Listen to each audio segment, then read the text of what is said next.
Hi, this is Chris Tiller with Russ Lyon Sotheby's International Realty. Okay, today I wanted to take a second to talk about pricing strategies as this market has changed. So if you're unfamiliar, we have transitioned to more of a buyer's market, which means the buyers have seemed to have overtaken and have an upper hand in relation to making offers. So from a seller's perspective, how do we combat that?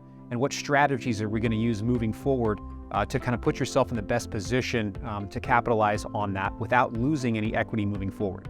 So a lot of this is particular to each specific circumstance. If you've watched any of these videos prior, one of my strategies is to take into account all of those factors and make sure that it applies to your specific situation. So some of the examples might be short reductions or small reductions over time, or large reductions and then sit and wait. All of this is combined with, for instance, market exposure, market experience, and what the comps are doing. But theoretically speaking, how we might do this is have a quick 1 week or 2 week marketing blitz. We will measure and determine kind of how activity is looking.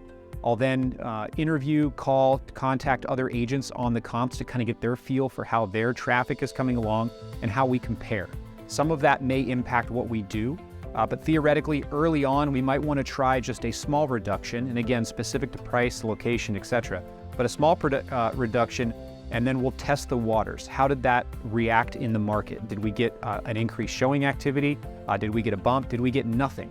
And then that might transition to a different strategy moving forward. The concept being that if you reduce drastically up front, especially early in a transaction, you may have missed what we call hovering buyers. So these are the buyers that are kind of sitting on the sidelines just watching the market. They're very price sensitive, and they're trying to find and solicit marketing or specific listings that might be flexible to their needs with closing costs, home warranties, negotiating strategies, things like that. So if you reduce very large upfront, you're at risk of losing that equity because maybe there was a buyer on the sidelines who would have made you a much higher offer had it been a reduced offer over time. So that's kind of one strategy. The other strategy is a larger reduction. And there's a couple reasons why you might do that. Obviously specific to your situation. So if you need to sell quickly, that's one circumstance. The other one is searching criteria. So when buyers, and I'm sure you've experienced this, when you're actually on the internet setting up your search criteria, you will usually use round numbers. So for instance, we're looking for 3 bedrooms, 2 bath, 650 to 750,000 within this 5-mile radius or school district.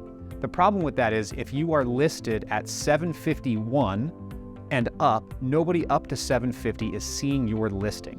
So while we might want to do a small reduction, getting to that 750 mark might solicit and create what you say is a new buyer. So somebody that was never seeing your listing before, even though they've been in the market for some time.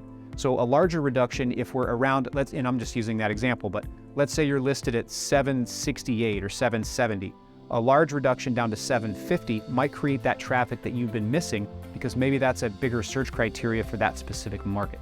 So those are just some of the strategies that we might focus on. But again, it's always sitting down with you, the client, and making sure that it's in line with your goals and your timelines, and then reacting to the market and the comp specifically. So if you have any questions, please feel free to reach out. Thanks for watching.